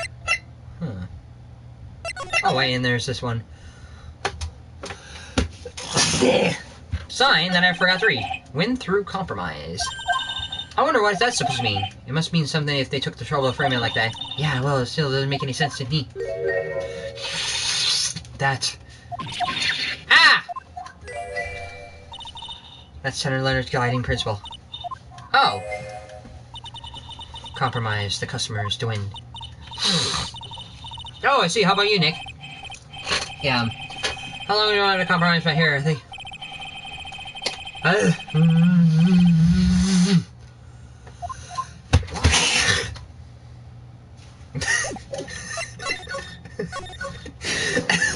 Okay!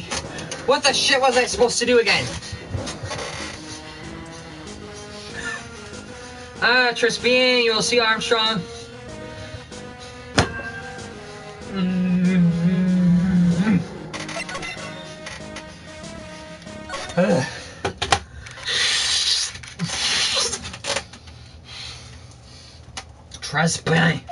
Trispian! Oh, bonjour! I've been waiting for you to return. Mr. Armstrong. Ah, good timing. I was hoping to find you here. Really like that. Well, he hasn't got anything to say to you fellas. Uh-oh. Oh, shit. Oh, shit. Oh, no. Oh, why? It's Zenniop. Who you calling Zenniop? Ah! Come out from under the table already, Maya. Okay, hand it over. What? Who's gonna play games with me? I recommend that. The medical papers, now. Uh-oh, I think he wants all his Cataverni's papers back. You mean this? The $1 million medical papers? Miss Cataverni trusted you. That's why she said she helped you. Forget about it. That girl's dumber than an eggplant. You gonna know what's sad? I tell you what's sad. It ain't only her face. She thinks she's got power because she's Buddha's little girl. Now that's sad. I can't let you have these papers. Probably in court, I'm gonna expose what you did to get $1 million used to pay this off. Are you crazy or something? I don't care if you want to give it to me or not. There's two of us here. You got that too. Oui. Mr. Armstrong, forgive me. Dealer, I cannot argue with him. Oh, God. Ah! That really hurt. Is that all you got? I'll be taking those papers now. Armstrong, get that lighter. Wait! Don't take it too hard, Phoenix Wright. That was so stupid. I shouldn't have let my guard down. Those medical papers were vital evidence. Hold it, pal! Detective Gumshoe! Detective. You think you're gonna stop me, copper? Beat it. Wah! Whoa! Come on, Gumshoe, keep it together. You guys, get out of here. Leave this guy to me. But, go, pal! And take this. If you get hurt, who's gonna look after Maggie, huh?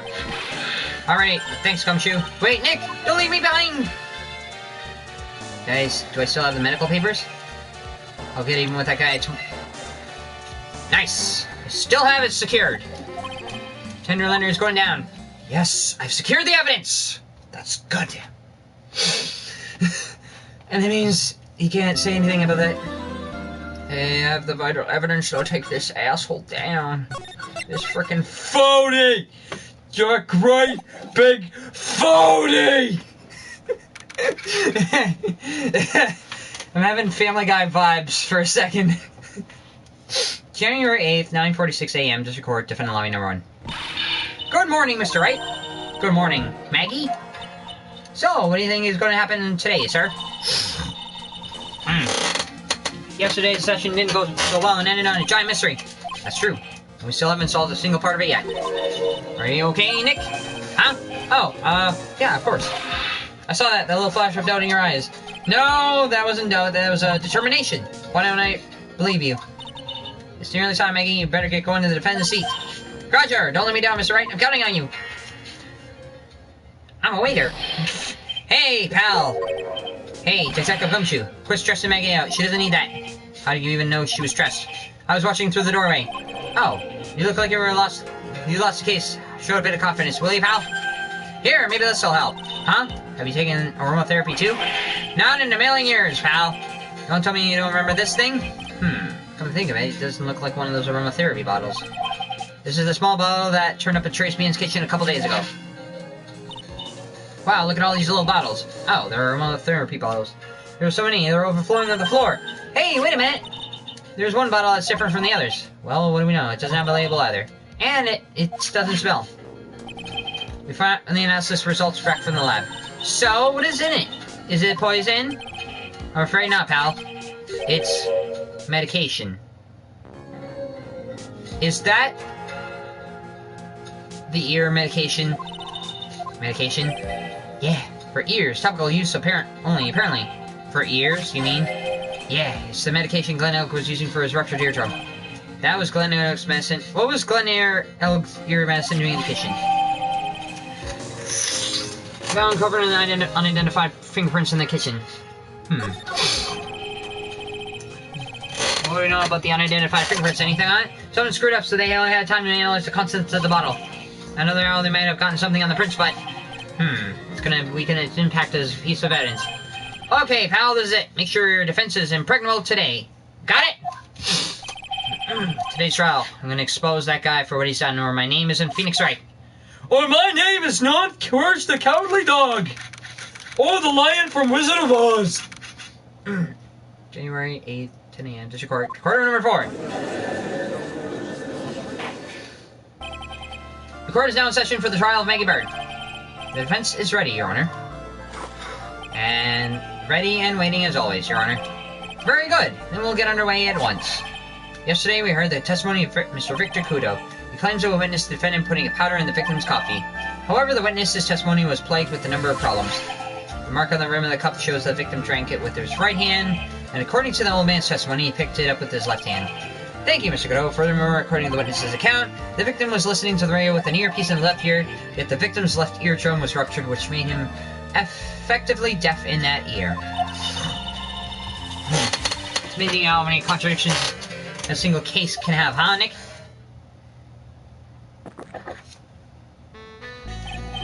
Ha! Allow me to enlighten you, Your Honor. The world, you see, keeps turning and we must turn with it. You've lost me already, Mr. Godot. Don't let the mysteries of yesterday mystify you today. Only losers think like that.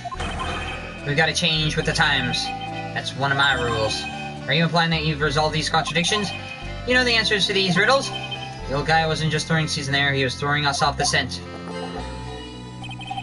And today I'll prove it. Very well, let the first witness take the stand. You!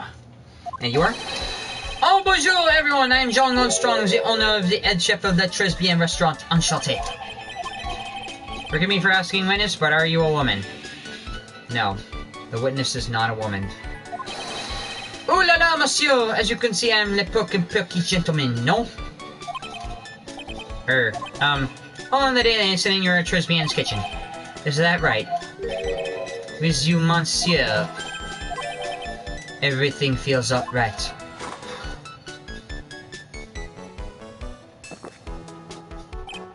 Ha! Wow, he's totally unfazed. Doesn't anything intimidate this guy? No. Apparently not. Very well, your testimony, please, witness. Please tell the court what happened on the day at Tresbian. Oui, volontiers! Volontiers! At Tresbian. When it all happened, there was just 2 customers in my restaurant. I remember I was experimenting with the new Art Deco that day. Art Deco? Like having a large mirror between tables, for example. Oui, perhaps that is what the old man was looking at. The cup, the earpiece, and the glasses. It would have everything in reverse, no? What? Mirror! Oui, un grand mirror. La most enormous mirror.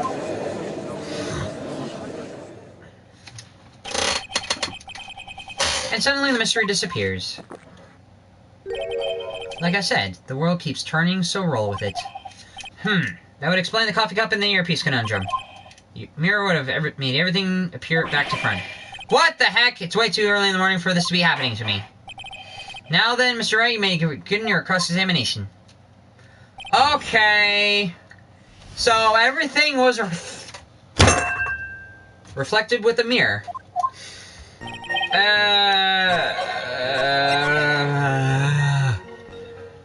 Okay. Hold it! And who exactly were the two customers exactly? Miss, of course, the young man who died. And the other not-so-young man. You're referring to yesterday's witness, I presume. What about the other man Maggie saw? The other man Maggie says she saw at the table. Something tells me Mr. Armstrong is planning to disclose his existence. We need some hard evidence first before we can bring him up, don't we? I guess we'll have to try a different approach for the time being. And remember, I was experimenting with the new Art Deco today. Hold it! What the hell is Art Deco? You're experimenting with Art Deco? How come I never heard about that before today? You're not familiar with the language of interior design, monsieur. Please stay on topic now. Why didn't you tell me at the court about this before?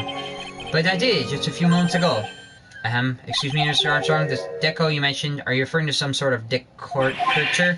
No, Art Deco. It is a style of design, Your Honor.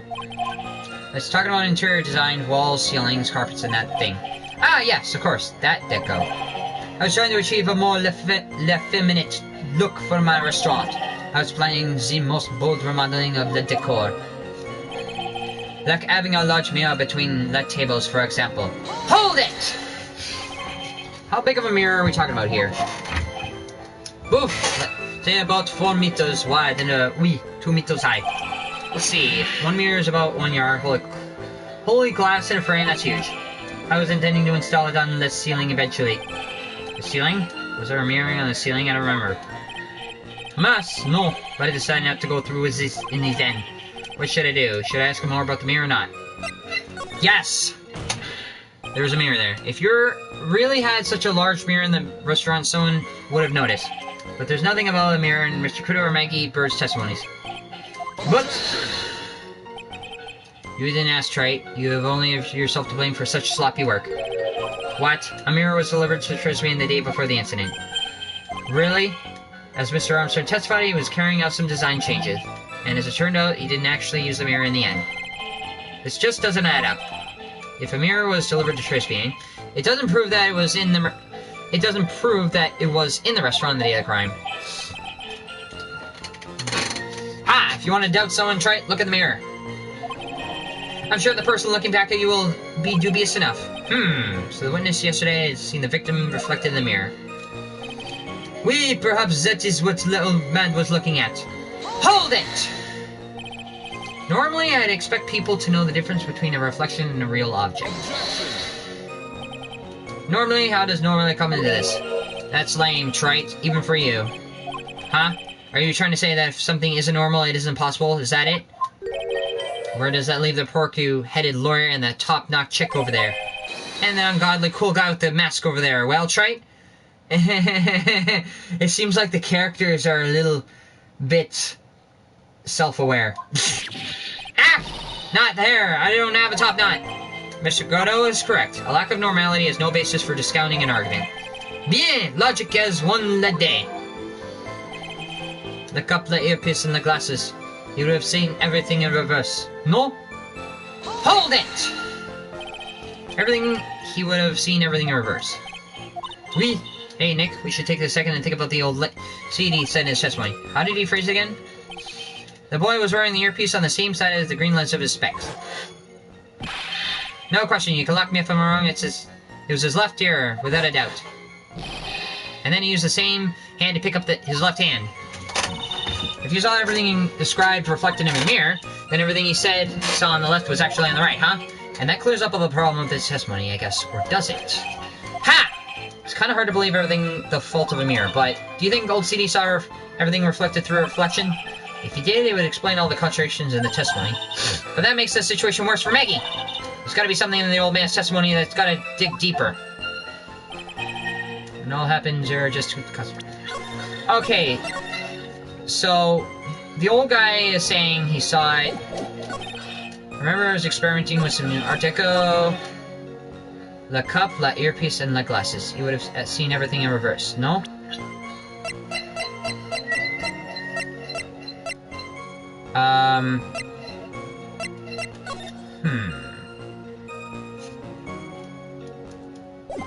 I'm thinking.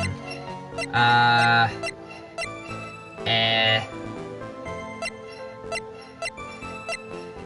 thinking really extra hard.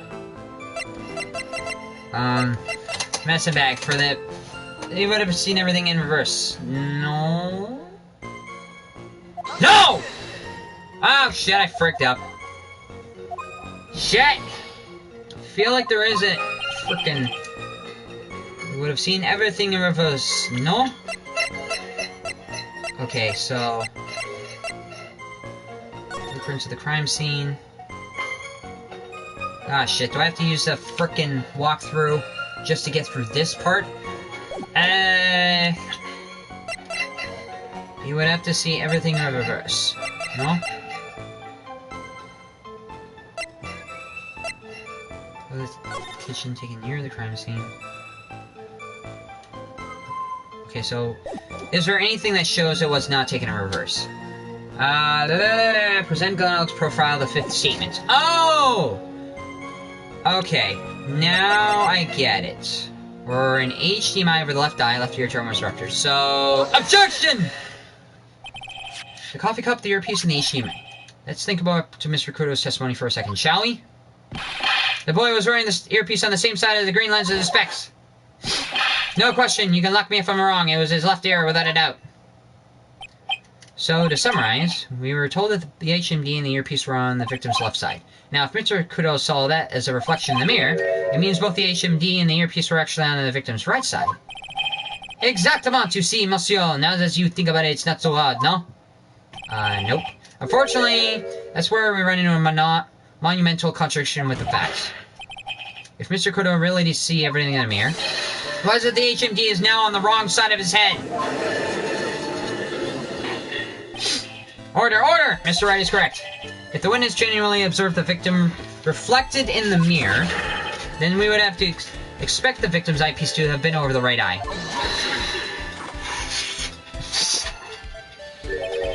How better? Try it, you should have taste of bitterness, it'll calm you down in no time. Maybe I should have some patience. Okay. And actually look at the evidence. Are we talking about your coffee or something completely different? You don't understand the way the witness thinks. How he thinks? You remember this, I presume? I broke the vase, Mr. Kudo's sworn testimony. Exactly. The old man has very one grievous habit, other than throwing seeds. The more of an impression something makes, the more metal his mind makes it. And what's most striking thing about Mr. Elg? Clearly it's the victim's eyepiece. And that's my point. The old man strikes again. Mr. Elg's HMD made a big impression on the old man. How does that explain the ear medicine? I saw the earpiece and those newfangled spectacles he was wearing. Oh yes, they were both on his left ear. Do you hear? His left ear. Ha! Well, Trite? Ark, that's the worst impression of Kudo ever. Wow, I thought I was old CD for a minute. God, it was good. Enough. I must agree that yesterday's witness was irresponsibly rash in much of his testimony. Bad luck, Nick. Looks like the boil of contradiction you found was just rash. A mirror can't be beaten by a handful of seeds, nor can it lie. So, what exactly was the old man looking at? Fill us in, Mr. Armstrong. Go on, tell the court. We're all ears, especially our left ears. Oui, I can explain. Please, if you look at the plan in the restaurant.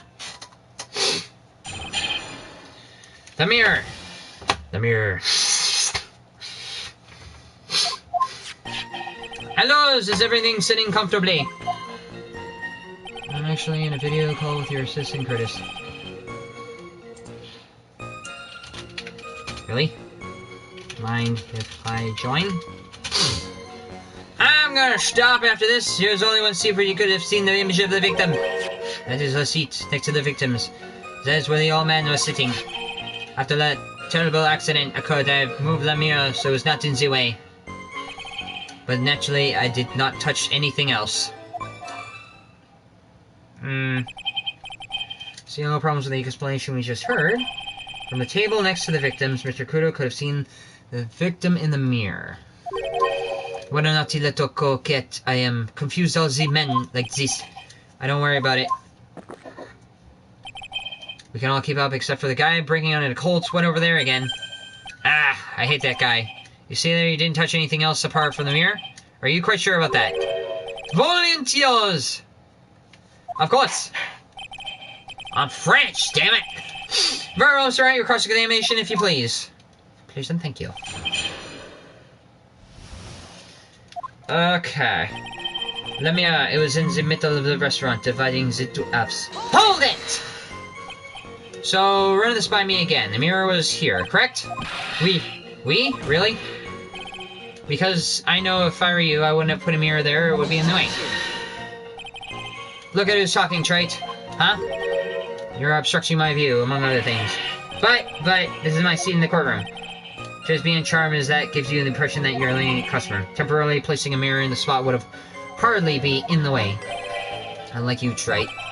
I tell you, monsieur, la mirror was there in the middle of the restaurant. There is only one seat from which you could have seen an image of la victim. Hold it! And where would that be? Oh la la, look how you lean towards me. I always attract the younger. Always keep in suspense a little longer. No. I'm not into guys. Don't try. Mr. Armstrong, tell the court what you know at once. I attract the older ones too, you know, handsome and shall it tease you too? No. Okay, give me a second. I will go on Facebook. So you're very hot, someone, so I'm afraid you'll be waiting for a long time. I bet she has a mocha cream skin and cappuccino perfume. I'll tell you, there was only one seat from each good scene.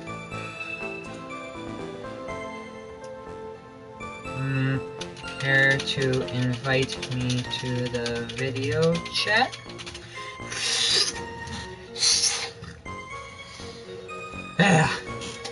Okay, one second, I gotta check something. What couldn't see. There was a table next to the victims. That was where the old man was sitting. Hold it! So why can you only see the victim from the particular seat? Mais, monsieur, it was obvious. No, if you look at the plans, you will understand. The victim would have been reflected in the mirror like so. If you were sitting at that table next to him, you would see everything, no? So that's the old CD who was sitting in a lady. When the poisoning happened, the old man was sitting at the table next to the victim? Why does that seem kind of odd?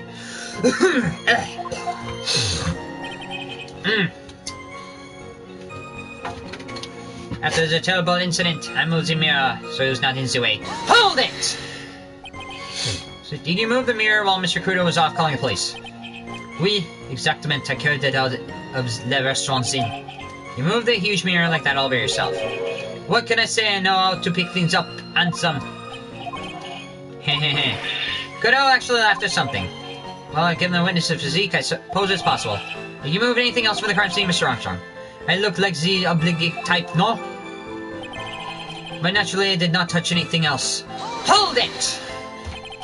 Are you sure about that? I touched nothing except the mirror. Mr. Wright, is there something the witness has said that doesn't match the crime scene? Yeah, there is. I just can't put my finger on it exactly. Huh, suffering from a case of heartburn, Trite? Oh, I just have this thing, an oil of golden mirror and frankincense. Add a few drops to your coffee and voila, enjoy. Focus, Phoenix, breathe. I just need to ignore these two and find some evidence. It's pretty strange, though. I mean, nobody mentioned anything about a really large mirror. I think there's... would've, but Maggie didn't, and neither did old C. When the only logical explanation is there was no mirror inside Troy's being that day. And I gotta prove it somehow.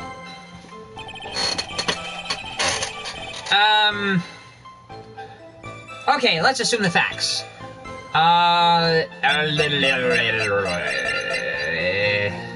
Prints of the scene, so...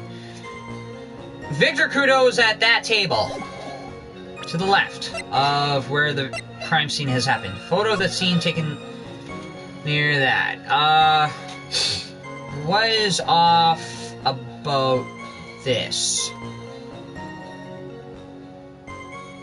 Wait. Hold on a second. When the incident occurred, I broke the vase on my seat. I'm sorry.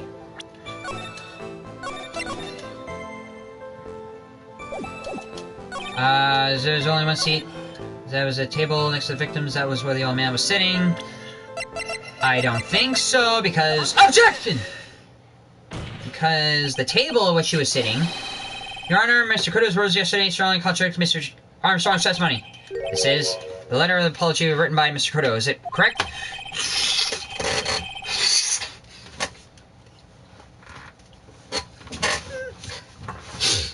I realize it looks useless, Your Honor, but it is still testimony.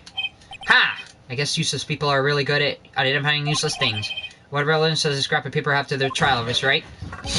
Mr. Kudo's testimony is actually very relevant to the question at hand, Your Honor.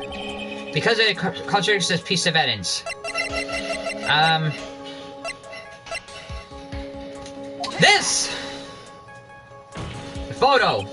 This piece of evidence contradicts the testimony we've heard, Your Honor. The crime photo...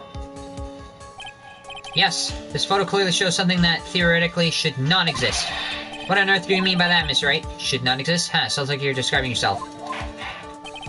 Now then, if the defense would please clarify a statement with something that should not exist in the photo. Vase.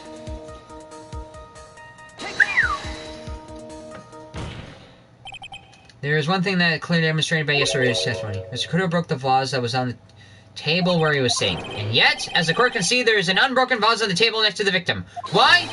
Because Mr. Kudo was not in fact sitting at that table next to the victim at all. Don't be an idiot, Troy. That's impossible. That seat's only the one Kudo could have seen the victim's reflection from. Exactly. There's only one conclusion we can draw from this contradiction. There was no mirror in the Trisby that day. Your testimony, Mr. Armstrong, is an elaborate lie. It was you! Don't try to confuse the court, Troy. Obviously, the witness cleanup. Ah, shit. I actually have to relax and take a break. Be right back. I got to relax. I got to relax. I got to relax! Alright, so be right back. Alright?